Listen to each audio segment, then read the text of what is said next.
Hi guys. Watching this video. How to make Peel P50 replica from cardbox files. Need electronic drawings and paper printer or CNC laser machine.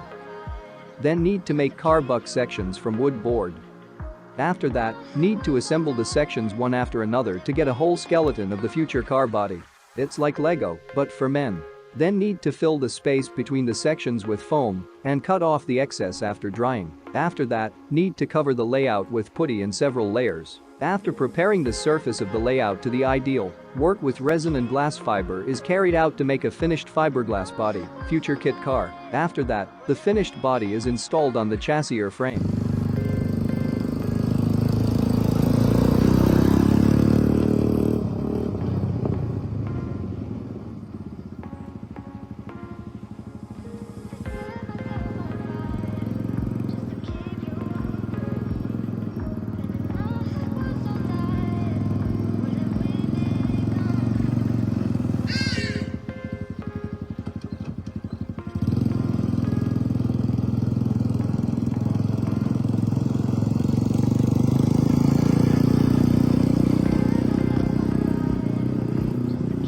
If you need digital cardbox files, then Welcome!